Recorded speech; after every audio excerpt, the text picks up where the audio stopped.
ماشاء اللہ لا حول ولا قوۃ الا باللہ العلی العظیم اعوذ باللہ من الشیطان الرجیم بسم اللہ الرحمن الرحیم الحمد للہ وکفی والصلاۃ والسلام علی عبادہ الذین اصطفی اما بعد فرب اشرح لی صدری ویسر لی امری واحلل عقدۃ من لسانی یفقہوا قولی وقل رب ادخلنی مدخل صدق واخرجنی مخرج صدق واجعل لی من لدنک سلطانا نصیرا بسم اللہ وباللہ وتوکلت علی اللہ قال اللہ تبارک و تعالی فی سورۃ البقرہ آیت نمبر 3 بسم اللہ الرحمن الرحیم الذین یؤمنون بالغیب وَيُقِيمُونَ الصَّلَاةَ وَمِمَّا رَزَقْنَاهُمْ يُنْفِقُونَ صدق اللہ العظیم۔ آیت نمبر 3 سورہ بقرہ کی بہت ہی بنیادی بیانات پر مبنی ہے، اور اس میں خدا کریم نے یؤمنون باللہ کہہ کر، یؤمنون بالغیب کہہ کر انسانوں کی اعتقاد کی صورتحال واضح کی ہے کہ جو ایمان لاتے ہیں غیب پر، اور یہ چیز عرض کر چکے ہیں۔ اس کے بعد 2 ذمہ داریاں ہیں انسان کی۔ انسان کا واسطہ اپنے رب سے ہے، اور انسان کا واسطہ اس کی مخلوق سے ہے۔ دونوں کے حوالے سے اگلے جملوں میں فرمایا وَيُقِيمُونَ الصَّلَاةَ، یہ حقوق اللہ کی بات ہے، اللہ کا حق ہے۔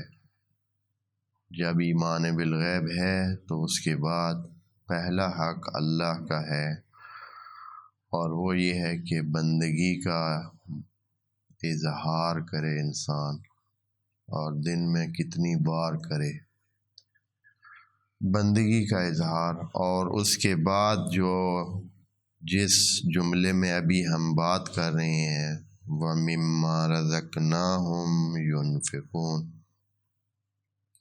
اس کے بعد آتی ہے حقوق العباد یا حقوق مخلوقات کی، یعنی 2 ہی انسان کے سامنے وجود ہیں، ایک اللہ ہے اور ایک اللہ کی مخلوق ہے، اور تیسرا اس کا ذلہ، تیسرا زاویہ انسان ہے۔ اب انسان نے برتاؤ کرنا ہے اللہ سے اور اللہ کی مخلوق سے، تو خدا کریم یوں کہتا ہے کہ اے انسان، میرے لیے جو تمہارے اوپر حق بنتا ہے وہ بندگی کا حق بنتا ہے، اس لیے کہ میں مالک ہوں، خالق ہوں، اس لیے اقامہ صلاۃ کر، بندگی کا اظہار کر۔ اور مخلوق کے حوالے سے یوں ہے کہ جب ساری مخلوق کو تو دیکھے تو مخلوق خدا ساری کی ساری جو تمہارے آس پاس میں ہے، وہ ساری کی ساری مخلوق دینے والی ہے۔ وعلیکم السلام۔ جتنی مخلوق موجود ہے تو سب سے فائدہ اٹھا رہا ہے، ساری مخلوق سے جو موجود ہے، جو تمہاری بس میں ہے، جو تمہاری دسترس میں ہے، جہاں تک تمہاری رسائی ہے، تمام کی تمام مخلوق سے تو فائدہ اٹھا رہا ہے۔ زمین سے فائدہ اٹھا رہا ہے، زمین تم سے کچھ نہیں مانگ رہی۔ آسمان سے فائدہ اٹھا رہا ہے، بارش سے فائدہ اٹھا رہا ہے، ہوا سے فائدہ اٹھا رہا ہے، انسانوں کے وجود سے فائدہ اٹھا رہا ہے، باقی انسان خدا کی جتنی مخلوق ہے، درختوں سے فائدہ اٹھا رہا ہے، پھلوں سے فائدہ اٹھا رہا ہے۔ یعنی کون سی چیز ہے تمہارے آس پاس میں جو تمہیں روک رہی ہے یا تمہیں فائدہ پہنچانے سے وہ اپنے آپ کو منع کرتی ہے؟ کوئی بھی ایسا وجود نہیں ہے، ہر چیز سے فائدہ اٹھا رہا ہے، ہر چیز سے لے رہا ہے۔ جب ہر چیز سے لے رہا ہے، اور یہ تو وہ چیزیں ہیں جو میں نے 5-7 مثالیں جو دی ہیں، یہ تو وہ چیزیں جن کو ہم جانتے ہیں۔ یہاں تو کتنے عناصر ہیں جن کا ہمیں خیال ہی نہیں ہے، ہمیں دھیان ہی نہیں ہے، وہ بھی موجود ہیں، اور انسان ان سے بھی استفادہ کر رہا ہے، اور وہ دے رہی ہیں۔ کبھی جتنی بھی چیزیں خدا کی موجود ہیں، کبھی انہوں نے اپنے آپ کو نہیں کہا ہے کہ انسان تمہیں استعمال نہ کر، لوہے کو لے لیں، لکڑ کو لے لیں، مٹی کو لے لیں، پانی کو لے لیں، کوئی چیز ہے جس نے کہا ہو کہ انسان تیرا حق نہیں بنتا ہے ہمیں استعمال کرے؟ زمین نے کبھی کہا ہے ہمارے اوپر نہ چلو، ہمارے اوپر یہ اپنی ترتیبات مت بناؤ، پلیں مت بناؤ، کھدائی مت کرو؟ اتنا جو ہے وہ گڑھے اور سوراخ زمین کے اندر انسان کرتا ہے اور پتہ نہیں کیا کیا تبدیلیاں کرتا ہے، ادھر سے ادھر، ادھر سے ادھر، جو مرضی ہے کرتا ہے زمین کی طرف سے، کبھی اس کو کوئی رکاوٹ نہیں ہوتی ہے۔ تو جب اتنی مخلوق دینے والی ہے اور یہ وہ کچھ دے رہی ہے جو مما رزقناہم ہے، یعنی اللہ نے ان کو جو دیا ہے وہ دے رہے ہیں، جو ان کی قابلیت ہے، صلاحیت ہے، اس میں سے دے رہے ہیں، سارے اپنا اپنا حصہ دے رہے ہیں، دینے والے ہیں۔ تو اے انسان تو بھی کیا بن جا، مما رزقناہم ينفقون، جو تیرے پاس ہے تو اس کو بھی دینے کے لیے تیار ہو جا، ذہنی طور پر تیار ہو جا۔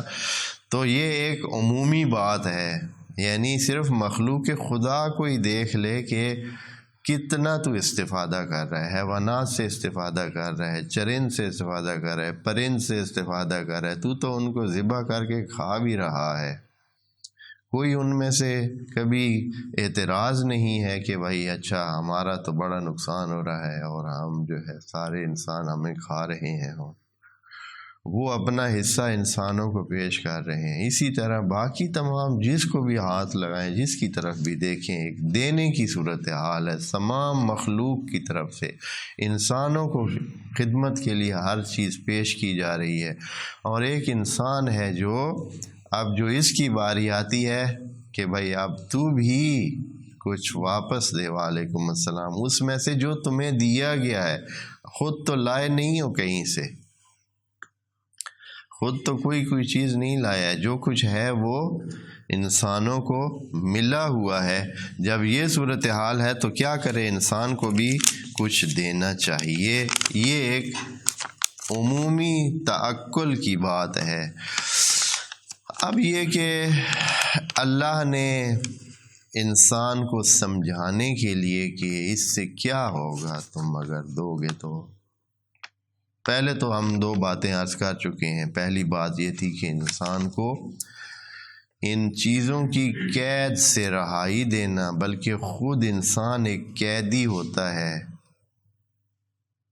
مثال دی تھی قرآن نے کہ مثال لے لیں ایسے عبد کی جس کے ہاتھ بندھے ہوئے ہیں، وہ کچھ کر نہیں سکتا ہے، اور دوسری طرف ایک ایسا انسان جو اللہ کے دیے ہوئے رزق میں سے دیتا ہے۔ تو ان دو میں آپ کو کوئی فرق لگتا ہے؟ اب یہ آزاد ہے، وہ بندہ ایک قسم کا غلام ہے، وہ نہیں دے سکتا ہے، جیسے غلام کچھ نہیں کر سکتا ہے، غلام اپنی ملک میں بھی تصرف نہیں کر سکتا، یہ شریعت کا مسئلہ ہے۔ غلام کے پاس اگر کچھ ہو بھی تو وہ اپنے ہاتھ کو اپنی مرضی سے نہیں چلا سکتا ہے، وہ اپنے پاؤں کو اپنی مرضی سے نہیں چلا سکتا، اس نے آنا ہے، جانا ہے، کہیں بھی کچھ کرنا ہے، اگر اس کی کوئی ملکیت ہے تو اس کو بھی، اگر اس کے پاس کھانا بھی ہے تو مالک کی اجازت کے بغیر وہ نہیں کھا سکتا، اگر مالک نے اجازت دے رکھی ہے تو وہ کھا سکتا ہے، نہیں تو وہ نہیں کھا سکتا ہے۔ غلام کے احکام بڑے ہی سخت قسم کے احکام موجود تھے، جیسے مالک چاہتے تھے اسی طرح ان کو رکھتے تھے، یعنی ایک بالکل حیوان کی طرح۔ حیوان تو چاہتا بھی نہیں ہے نا، وہ تو کچھ کر نہیں سکتا ہے، لیکن انسان جو کہ کچھ کر بھی سکتا ہے تو بھی احکام مالک سے ہٹ کر کرنے کی اسے کچھ بھی اجازت نہیں ہوتی تھی۔ اور ایک قاعدہ تھا کہ اگر کوئی چیز مثال کے طور پر فرض کرے ایک تیسرا بندہ دیتا ہے غلام کو کہ بھائی یہ تو لے لے، تو وہ مالک نہیں بن سکتا ہے، وہ اس چیز کو لے ہی نہیں سکتا ہے جب تک کہ مالک نہ کہے کہ ہاں لے لے یا نہ لے، یا تیری ہو گئی یا تو اس کو استفادہ کر لے، تب تک وہ مالک نہیں، بس اس کے ہاتھ بندھے ہوئے ہوتے ہیں۔ تو جو انسان اپنے مال اموال رکھتا ہے، اپنی چیزیں رکھتا ہے، علم رکھتا ہے، اپنے پاس خلوص رکھتا ہے، باتیں کر سکتا ہے، مطلب جو چیز بھی اللہ نے رزق میں دی ہوئی ہے، جو چیز بھی دی ہوئی ہے، جسمانی طاقت ہے اس کے پاس، تو جو چیز بھی دی ہوئی ہے اس میں سے خرچ کرنے کے لیے یا تو وہ غلام ہے کہ کچھ کر نہیں سکتا ہے، تو یا پھر اگر آزاد ہے تو پھر کچھ کرے، کچھ کر کے دکھائے، اپنے پاس جو اس کے پاس موجود ہے اس کو خرچ کرے، اس کو استعمال کرے۔ تو ایک تو اس لیے کہ انسان کو اس حریت کے درجے پہ لے جانے کے لیے کہ انسان اپنے آپ کو بتائے کہ میں آزاد ہوں، میں اپنے مال میں تصرف کر سکتا ہوں۔ دوسری بات ہم نے کہی تھی کہ انسان کے اندر ایک شوہ نفس بھری ہوئی ہے، بخیلی انسان کے اندر بھری ہوئی ہے، بلکہ خدا کریم نے بتا دیا کہ انسان ہم نے خلق الانسان حلوعا، یہ حلو بنا دیا اس کو ہم نے۔ حلو کا معنی بھی عرض کیا ہوا ہے، ایسا بندہ کہ اذا مسہ الشر جزوعا و اذا مسہ الخیر منوعا، جب اس کو شر، اس کے پاس مصیبت اس پر آتی ہے، مشکل آتی ہے تو یہ چیختا ہے، چلاتا ہے اور فریاد کرتا ہے، اور جب کوئی چیز اس کے پاس آ جاتی ہے، اپنا مالک بن جاتا ہے کسی چیز کا، تو پھر یہ کیا کرتا ہے؟ منوعا، پھر یہ کسی کو دیتے ہی نہیں ہے، سارا کہتا ہے یہ سارا ہی میرا ہے۔ ہاں، تو خدا کریم نے یہ بخیلی انسان کی دور کرنے کے لیے، یہ دنیاوی فائدے ہیں۔ جب انسان بخیلی انسان کی دور ہوتی ہے، ایک انسان سخی ہوتا ہے تو دنیا میں اس کو عزت ملتی ہے، دنیا میں اس کو احترام ملتا ہے، اور بخیل انسان سے ہر بندہ نفرت کرتا ہے، حتیٰ اس کے اپنے قریبی لوگ بھی اس سے کیا کرتے ہیں؟ نفرت کرتے ہیں اور دور ہو جاتے ہیں بخیل انسان سے۔ ایک سخی اور دینے والے انسان کے جو نہیں جانتے اسے، جو اسے بالکل بھی اس کے کچھ لگتے ہی نہیں ہے، حتیٰ دشمن بھی ہوں، تو ایک دست باز انسان کے وہ گرویدہ ہوتے ہیں، اور اس پر جو ہے اس حوالے سے اس کی وہ تعریف کرتے ہیں کہ ہاں ہے دشمن لیکن سخی آدمی ہے، بڑے کھلے دل والا آدمی ہے، دینے والا آدمی۔ حتیٰ دشمن بھی اس کی اس حوالے سے، کتنے لوگ تھے جو بعض بہت مشہور اشقیاء کے پاس اسی طرح آتے تھے، دشمن ہوتے تھے، لیکن دشمن ان کو جن کو ضرورت کوئی چیز ہوتی تھی تو ان کے دروازے پہ بھیجتے تھے کہ آپ ادھر سے جا کے لے لیں، کہ وہاں آپ کا ضرور کچھ نہ کچھ آپ کو مل جائے گا۔ تیسری بات وہی تھی جو میں نے ابھی اس سے پہلے عرض کی ہے کہ انسان پورے عالم کے ساتھ یا جہان کے ساتھ، مخلوقات خدا کے ساتھ کیا ہو؟ ہم آہنگ ہو جائے، یعنی جیسے باقی مخلوق دے رہی ہے، اللہ کی باقی مخلوق ساری کی ساری اپنے سے جو کچھ ان کے پاس ہے وہ دے رہے ہیں، ایک دوسرے کو دے رہے ہیں یا انسانوں کو دے رہے ہیں، ہر ایک اپنی خدمات فراہم کر رہا ہے، دے رہا ہے۔ تو صرف انسان کا کام یہ نہیں ہے کہ صرف ان سے کیا کرے؟ لے، بلکہ کیا ہے؟ کچھ نہ کچھ دینا بھی چاہیے۔ یہ جو انسانوں کا وجود ہے، آپ کیا سمجھتے ہیں کہ یہ ایک جب یہ جو شہر ہیں، یہ جو اکٹھے انسان رہتے ہیں، ان سے کوئی فائدہ نہیں ہے؟ ہمیں بہت کچھ فائدہ ہے، بہت سارے نقصانات ان انسانوں کے وجود کی وجہ سے نہیں ہوتے ہیں۔ یہ جو آپ جب دن کا ٹائم ہوتا ہے تو آپ کھلے دل سے شہر میں چلے جاتے ہیں اور پھر کے چلے آتے ہیں یا گلی میں نکل جاتے ہیں، کیونکہ آپ کو پتہ ہوتا ہے کہ کچھ لوگ ادھر موجود ہوں گے، کچھ آنے والے، کچھ جانے والے، کوئی خطرہ نہیں ہے، کوئی مسئلہ نہیں ہے۔ اور اگر آپ کو پتہ ہو کہ سڑک کے آخر تک کسی نے کو ملنا ہی نہیں ہے، آپ اکیلے جا رہے ہیں، بالکل اکیلے، تو کتنے خطرات کا سامنا آپ کو ہو سکتا ہے۔ آپ ڈرتے ہی جائیں گے کہ پتہ نہیں ابھی ممکن ہے کوئی بندے آ جائیں اور کہیں کہ بھائی ہاں جی جو کچھ ہے نکال دے۔ یہ انسانوں کا وجود، چاہے وہ آپ کو جانتے نہیں ہیں، آپ کے لیے وہ نہیں آ جا رہے، لیکن خود ان کا ہونا کتنا مفید ہے۔ یہ معاشروں کا ہونا بہت مفید، اس لیے بس ہر کوئی اپنا حصہ ڈال رہا ہے انسان کی زندگی کو۔ یہ جو ابھی ہم مثلا آرام سے ادھر بیٹھ کے ہر چیز ہم فراہم کر رہے ہیں، مناسب جو بھی ہماری ضرورت کی ہمیں فراہم ہو رہی ہے، تو یہ سارے اس معاشرے کے وجود کی وجہ سے۔ ہم جائیں اگر اکیلی جگہ پر، ایک جنگل میں، کسی بیابان میں، تو ہمیں کہاں سے ملے گی چکی کہ ہم آٹا پسوا لیں، روٹی پکوا لیں، لکڑی لے لیں، گیس لے لیں، فلاں لے لیں۔ ابھی آپ کے یہ جو آپ بہت آرام سے ہر چیز سیٹ ہو کے اس طرح آ رہی ہے، تو یہ اس سارے معاشرے کی وجہ سے ہے کہ ہر چیز موجود ہے، وہ آ جاتی ہے ٹائم پہ، ساری ترتیب سے وہ چیزیں موجود ہوتی ہیں۔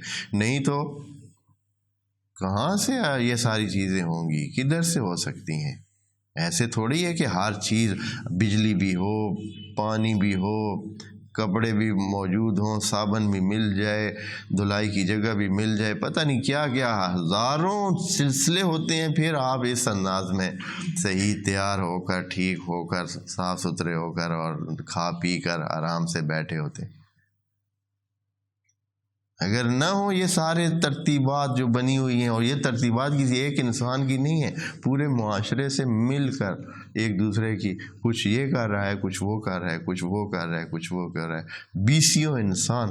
میں نے ایک دن آپ کو مراحل بتائے تھے کہ ایک روٹی جو آپ کھاتے ہیں، یہ جو روٹی کا ایک نوالہ ہے، اس کے آپ مرحلے گن لیں۔ 1 سال پہلے، 1 سال کم از کم 1 سال یا اس سے لگ بھگ ٹائم پہلے اس کو کسی نے تیاری کی تھی اور اس کو کاشت کیا تھا، زمین کو تیار کیا تھا، اس میں وتر کا انتظار کیا تھا، بارشوں کا انتظار کیا تھا، پھر اس نے بیج ڈالے تھے، پھر اس کے دہان کیا تھا، اس میں ضروری حفاظت کیے تھے، پھر پتہ نہیں 4 مہینے 6 مہینے بعد اس کی کٹائی کی تھی، کٹائی کے بعد اس کی وہ جو سلسلے ہوتے ہیں، دانے نکالے تھے، دانے نکالنے کے بعد ان کو بوریوں میں ڈال کے منڈیوں میں بھیجا، ادھر سے آیا، پھر آپ کے پاس آیا اور آپ نے پھر چکی پہ لے جا گئے، چکی پہ جا کر آٹا بنا، آٹا بننے کے بعد وہ گھر میں منتقل ہوا، اور پھر ان کو گوندنے والوں نے گوندا، پانی ڈالا، اور پھر روٹی بنانے کے لیے آگ لگائی اور تنور تیار کیا، اور پتہ نہیں کتنے مرحلے کرنے کے بعد وہ ایک روٹی بنی ہے اور آپ کے سامنے رکھی گئی ہے کہ بھئی آپ تناول فرمائیں۔ کتنے مرحلے ہوئے ہیں، اتنے انسان کام میں لگے رہے ہیں کہ یہ جو روٹی آج ہم کھا رہے ہیں یہ ہمارے لیے فراہم ہوتی ہے۔ بس انسان کے لیے اتنا کام ہو رہا ہے تو انسان کو بھی چاہیے کہ کیا کرے، کچھ خود سے یہ بھی دے، جو کچھ ہے اس کے پاس وہ دے۔ یہ کام کرنا بھی انفاق ہے۔ ہاں، یہ جو کام انسان کرتا ہے، جو اپنی خدمات پیش کرتا ہے، جو دوسروں کی سروس کرتا ہے، جو دوسروں کو اپنی خدمات اور سروسز فراہم کرتا ہے، یہ بھی اس کے علم میں سے انفاق کا حصہ ہے۔ ضروری نہیں ہے کہ مال، پہلے بھی بتا چکے ہیں، جس کے پاس علم ہے وہ علم دیتا ہے، یہی انفاق ہے۔ جس کے پاس اخلاق ہے وہ اخلاق سے برتاؤ کرتا ہے، جس کے پاس اچھی گفتگو ہے وہ اپنی اچھی گفتگو دوسروں کے سامنے پیش کر کے ان کے حوصلے بڑھاتا ہے، ان کو رہنمائی کرتا ہے، ان کو ٹھیک سے بات کرتا ہے، تو یہ خود انفاق ہے۔ بس انفاق یہ نہیں ہے کہ صرف ہم کہیں گے مال دے، نہیں، انفاق ہے مما رزقناہم، جو اللہ نے دیا ہے وہ دیں۔ اگلی چیز جو کہ انسان کے فائدے کے لیے ہے، اللہ نے یہ انفاق کا کیوں کہا ہے؟ کچھ چونکہ قرآن نے ساری باتیں بتائی ہیں کہ یہ جو احکام دیے ہیں تو یہ معقول باتیں ہیں۔ خدا کریم کبھی ایسی بات نہیں کرتا ہے کہ جو انسانوں کی سمجھ سے بالاتر ہو، جو ان کو سمجھ نہ آئے۔ کہتا ہے کہ آپ کے انسان ہمیشہ گرویدہ ہے اس بات کا کہ وہ اچھائیاں پائے۔ مطلب یہ ہے کہ جو بھی اچھا کام وہ چاہتا ہے کہ یہ میرا ہو جائے، علم حاصل کرنا چاہتا ہے وہ چاہتا ہے کہ پاس ہو، اگر کسی کام کو ہاتھ لگانا چاہتا ہے تو وہ چاہتا ہے کہ اس میں کامیاب ہو، تجارت کرنا چاہتا ہے تو وہ چاہتا ہے کہ اس میں نفع مند ہو، اگر کوئی اور کسی جگہ کوئی سلسلہ کرنا چاہتا ہے تو اس میں بھی اس کا یہی ہوتا ہے کہ وہ ناکام نہ ہو بلکہ کامیاب ہو۔ تو ہر طرف اچھائی چاہتا ہے، خرابی کو دوست نہیں رکھتا ہے۔ تو خدا کریم نے بتایا کہ اے انسان، جو میرا سسٹم ہے، کائناتی سسٹم، وہ میں نے طے کر دیا ہے کہ لن تنالوا البر حتی تنفقوا مما تحبون، کہ اے انسانوں کبھی بھی آپ کسی بھلائی پر نہیں پہنچ پائیں گے مگر یہ کہ اپنے محبوب، اپنی جن سے آپ کا لگاؤ ہے چیزوں سے، ان چیزوں میں سے دیں، بچی ہوئی چیزیں نہ دیں، جو آپ کے، جن کو آپ ابھی چاہ رہے ہیں، جن کے ساتھ ابھی آپ کی چاہت وابستہ ہے، وہ دیں۔ اگر کوئی چیزیں آپ کو اچھا لگتی ہیں تو وہی میں سے، جو آپ خود کھاتے ہیں، جو خود پیتے ہیں، جو خود پہنتے ہیں، جو خود استعمال کرتے ہیں، اس میں سے دیں۔ انسان سمجھتے ہیں کہ اگر ہم تو چلیں ہمارا جو بچا کھچا ہوا وہ ادھر ادھر دے دیتے ہیں تو یہ بڑی بھلائی کرتے ہیں، پھر ان کو کوئی بھلائی نصیب نہیں ہوتی تو روتے رہتے ہیں بھائی ہاں جی ہم تو بڑا اچھا کرتے ہیں لوگوں کے ساتھ، کوئی ہمارے ساتھ اچھا، وہ بھی یقیناً بچا کھچا ہوا آپ کو دیتے ہوں گے، آپ کو پتہ نہیں چلتا ہے. ہاں تو اسی طرح ہے، جب ہم کسی کو یہ دیتے ہیں تو پھر ادھر سے بھی دوسری طرف سے توقع کیا رکھنی چاہیے کہ وہ بھی تو اسی طرح ہی کرتے ہوں گے. اکثر انسان اچھا یہ جوتا آپ کام کا نہیں ہے، چلیں یہ کسی کو دے دیتے، ٹھیک ہے اس کے کام تو آ جائے گا لیکن آپ کا فائدہ نہیں ہوگا، آپ تو جان چھڑا رہے ہیں. ہاں کپڑے اب کوئی نہیں، اب یہ پہننے قابل نہیں رہے ہیں، چلیں یہ کسی کو دے دیتے ہیں، اس کا بھلا ہو جائے گا، آپ کا بھلا نہیں ہوگا. اس لیے کہ خدا کریم نے فرمایا لن تنالوا البر، یہ چوتھے سپارے کی پہلی آیت ہے ظاہراً جی، لن تنالوا البر حتی تنفقوا مما تحبون، جس سے آپ دوست رکھتے ہیں، جسے آپ چاہتے ہیں، یعنی خود بھی اس چیز کو چاہتے ہیں، یعنی آپ کے اندر چاہت موجود ہے اس کی، پھر بھی دے دیتے ہیں، یعنی قربانی دیتے ہیں آپ، واقعاً جس کا نام قربانی ہے وہ کرتے ہیں. ایک اور جگہ خدا کریم نے اسی کے کہ انسان کو اس سے فائدہ ہوتا ہے، یعنی جب انسان دیتا ہے تو اس کا فائدہ، خدا کی گارنٹی ہے. ہاں یہ چیزیں جو ابھی ہیں یہ اللہ کے اقوال ہیں اور اللہ کی باتیں ہیں اور اللہ کی طرف سے کئی باتیں، ان میں کوئی شک گنجائش ہی نہیں ہے. اور اگر اس طرح کوئی یہ سوچے ذہن میں آئے بھی تو اللہ پر بدگمانی کا ہے کہ بھائی وہ بھی کسی کا وہ مال رکھے گا، یعنی ایسے ہے جیسے کہ میں مثلا فلاں زید کو 10 روپے دے گا، پتہ نہیں واپس دے گا نہیں دے گا. یہ جو آپ خرچ کر رہے ہیں اور اللہ کے حکم کے مطابق خرچ کر رہے ہیں تو اللہ کہتا ہے کہ یہ مجھے دے رہے ہیں، اور کبھی یہ خیال ہی بات کرنا کہ میں تمہارا احسان اپنے اوپر رکھ لوں گا. اپنی حیثیت دیکھ اور میری حیثیت بھی دیکھ، میں نے کبھی اب تیرا احسان اپنے اوپر لینا ہی نہیں ہے، میں تمہیں واپس کروں گا. اور کس طرح واپس کروں گا دیکھیں، مثل الذین ینفقون اموالہم فی سبیل اللہ، جو لوگ انفاق کرتے ہیں اپنا مال اللہ کے راستے میں، کمثل حبۃ، ایک ایسے دانے کی مثال ہے. آپ ایک دانہ، جیسے کہ گندم کو ایک دانہ آپ نے انفاق کیا، کسی کو دیا، کمثل حبۃ انبتت سبع سنابل، کہ آپ نے اس کو بویا اور اس میں سے 7 سٹے نکلے. ایک دانہ بویا اس میں سے 7 سٹے نکلے، سبع سنابل فی کل سنبلۃ مئۃ حبہ، ہر سٹے میں 100 دانہ نکلے گا. ہاں جی کتنے بن گئے؟ 700 گنا. ایک دانہ آپ نے ڈالا اس میں سے 7 سٹے نکلے، ہر سٹے میں 100 دانہ. اور یہ جو آیت ہے یہ دلیل ہے اس بات کی کہ 100 دانوں والے سٹے بھی ہو سکتے ہیں. ہر چند ہماری گندم اب کیا ہوتی جا رہی ہے، اس کا سٹہ پہلے بڑا ہوتا تھا، اب چھوٹا چھوٹا چھوٹا چھوٹا ہوتا جا رہا ہے. یہ ہماری اپنی ناکامیاں ہیں کہ زمین کو اتنا کمزور کر رہے ہیں. ہاں اپنے ہماری خرابیاں ہیں، نہیں تو سٹہ 100 دانے والا بھی ہو سکتا ہے، اور 100 دانے والا سٹہ اگر ہو تو آپ سمجھتے ہیں کہ کتنی گندم بن جائے گی. ابھی جو عام طور پر یہ سٹے ہوتے ہیں مجھے لگتا ہے کہ 15 سے 20 دانے ان میں ہوں گے جو عام طور پر گندم ہوتی ہے. آپ کو پتہ ہے کوئی؟ ہاں اتنے ہی ہوں گے. تو آغا حسن سے پوچھا تھا تو بہرحال میں نے کہا شاید ان کو بھی کچھ ہو پتہ، ادھر ہے ہی نہیں لگتا ہے. خواب مئۃ حبۃ واللہ یضاعف لمن یشاء، اور بس یہی ہے اللہ 700 گنا جو تیرے راستے میں کوئی دے دے تو نہیں کہتے واللہ یضاعف لمن یشاء، اللہ چاہے تو کسی کے لیے اس کا دگنا تگنا چگنا کر دے. یضاعف کا مطلب ہوتا ہے گنا کرنا، یعنی 1 گنا 2 گنا 4 گنا 10 گنا. واللہ واسع علیم، اللہ جو ہے وہ واسع علیم ہے. بس یہ انفاق ہمارے فائدے کے لیے بھی ہے، اس لیے نہیں ہے کہ صرف اللہ لے رہا ہے. باقی چیزیں جب دیتی ہیں تو ان سے واپس ان کو کچھ ملے یا نہ ملے، وہ آپ کیا دیتے ہیں؟ پانی کو واپس کون کر رہا ہے؟ کچھ زمین کو کون کیا واپس کر رہا ہے؟ ہاں بس یہی ہے کہ اپنے مردے زمین میں دبائے جا رہے ہیں، واپس کیا دے رہے ہیں؟ ہاں جی، مٹی سے ہم اتنا کچھ لے رہے ہیں، اس کو کیا واپس دے رہے ہیں؟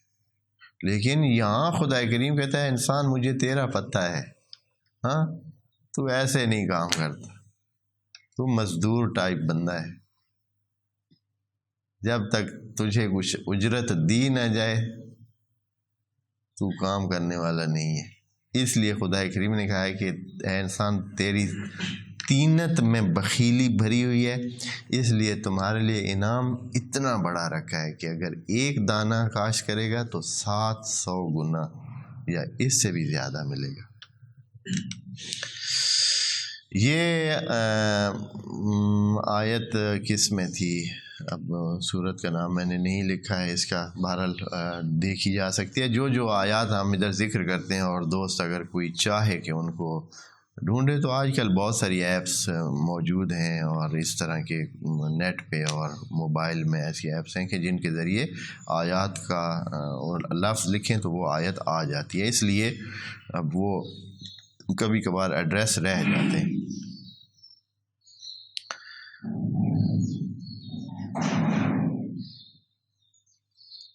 اگلا مرحلہ یا اگلا جو نقطہ ہے کہ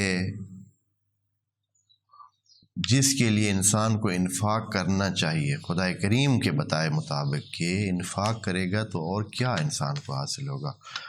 اگلی چیز جو خدا کریم نے قرآن میں بتائی ہے وہ یہ ہے کہ اگر آپ انفاق کریں گے تو ہم آپ کو حزن اور خوف سے بچائیں گے۔ انسان کی زندگی کے بڑے مسائل میں سے یہ دو بڑے مسئلے ہیں، سارے انسان اس میں مبتلا ہوتے ہیں مشکلات میں۔ نمبر ایک یہ ہوتا ہے کہ حزن کیا ہوتا ہے؟ حزن یہ ہوتا ہے کہ جو کچھ ہو چکا ہے وہ ایسا ہوا ہے کہ انسان کو تکلیف دے رہا ہے، نقصان ہوا ہے، خدا نخواستہ اپنے عزیز و اقارب میں سے کوئی دنیا سے چلا گیا ہے، یا یہ وہ بہت سارے مسائل جو حزن والے ہوتے ہیں۔ تو ایسے جو انفاق کرے گا اللہ ان کو حزن سے بچائے گا، یعنی ایسے صورتحال نہیں ہوگی جس سے اس کے اندر وہ دل میں برقرار رہے۔ حزن کا مطلب ہوتا ہے ایک ایسا دکھ جو دل میں موجود ہے اور تکلیف دے رہا ہے، مسلسل تکلیف دے رہا ہے۔ ایسے قسم کے مسائل سے خدا کریم بچائے گا۔ اور دوسرا کیا؟ خوف سے بچائے گا۔ انسان دو چیزوں میں مبتلا ہے، سابقہ کا حزن ہوتا ہے اور آنے والے زمانے کا کیا ہوتا ہے؟ خوف ہوتا ہے کہ پتہ نہیں کیا ہوگا، یہ مسئلہ میرا حل ہوگا یا نہیں، یہ مسئلہ میرا کس طرح بنے گا، یا فلاں چیز اس طرح ہوئی ہے، کیا ہوگا، یہ نقصان ہوگا، فائدہ ہوگا، کیا ہوگا پتہ نہیں، اس خوف میں ہے۔ تو خدا کریم فرماتا ہے کیا؟ یہ بقرہ کی آیت نمبر 74 میں ہے، 274 میں، الذین ينفقون اموالهم باللیل والنہار سرا وعلانیۃ فلہم اجرہم عند ربہم ولا خوف علیہم ولا ہم یحزنون،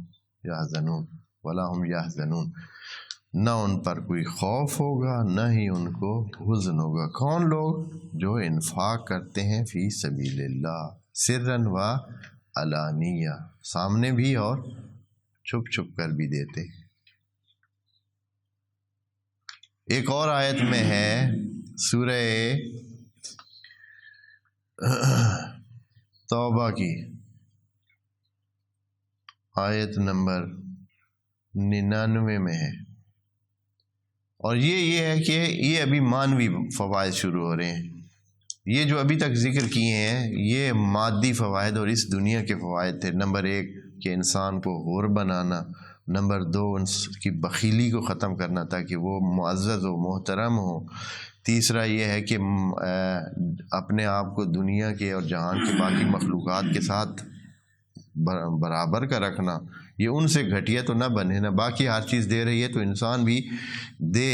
چوتھی چیز تھی کہ مال بڑھانے کے لیے، اپنے مال کو بڑھانے کے لیے خدا کریم کی گارنٹی ہے کہ انفاق کر۔ اور پانچویں چیز تھی کہ خوف اور حزن سے نجات اگر پانی ہے مشکلات سے نجات پانی ہے تو انفاق کریں. انفاق کرنے سے آپ کے اندر خوف بھی نہیں رہے گا آئندہ کا.